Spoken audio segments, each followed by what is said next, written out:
akka minagaa jirtu isiniin jecha har'a waan addaa isinii qabadee dhufe.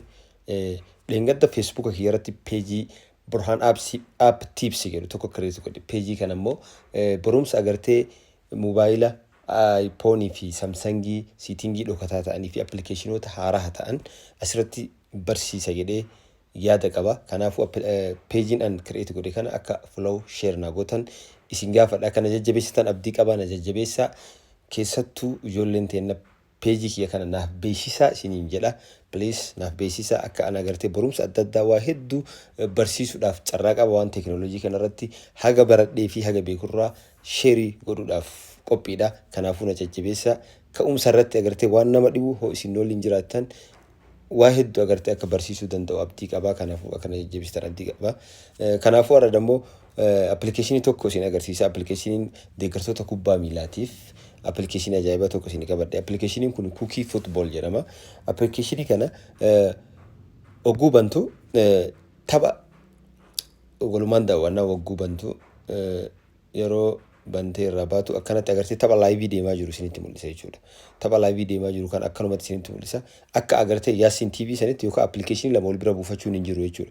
Kun akkuma argitan kanatti laayivii tapha deemaa jiru. Ka amma deemaa jirullee, ka bor deemullee, ka iftaan deemullee akkasumatti taphoota jiran tapha hundaa jechuudha. Keessattuu Premier League, Champions League, FA Cup fi Carling Cup taphoota agartee hunda Serie A illee, Bundesliga illee maraayyuu tapha agartee Awurooppaa keessatti deemu cufa tapha agartee kamiyyuu ka agartee hatta Suudii liigillee maraanii dabarsa jechuudha. Kanaafuu appilikeeshiniin kun appilikeeshinii bareedaadha. Xiraatiidhaan isin agarsiisa. Viidiyoo akka barbaadan HD fi Full HD illee qaba jechuudha. Kanaafuu ilaaluu dandeettan. Kuukii kana akkamitti argattan isinitti agarsiisa. Warroonni appilii yookaan moobaayil iPhone fayyadamtan App Store irratti Kuukii Football App Store keessa wanta bantan App Store bantanii Kuukii Football jedhee isin fida. Kuukii Football kiyya amma an daawunlood godhee waan jiruuf jecha open jedhee natti mul'isa.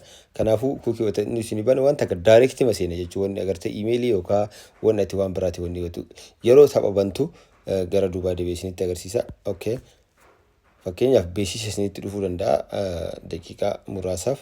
Amma fakkeenyaaf yeroo tapha deemaa jiru kanarratti isin tapha tokkorra kilik gootan beeksisa isinitti fida.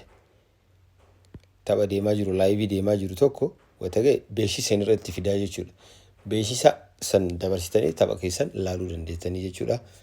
Kanaafuu galatoomaa har'a wanni isin jedhu peejii kiyya kana na jabeessaa na jajjabeessaa flow share na godhaa naaf beeksisaa ijoolleen tana please waan hedduu abjuu hedduu qabaa waan teekinooloojii kanaan anillee haga baradheen isin itti mul'isuudhaaf akka isinillee na gargaartan flow share gootanii abdii isinirraa qaba nagaatti na oolaa.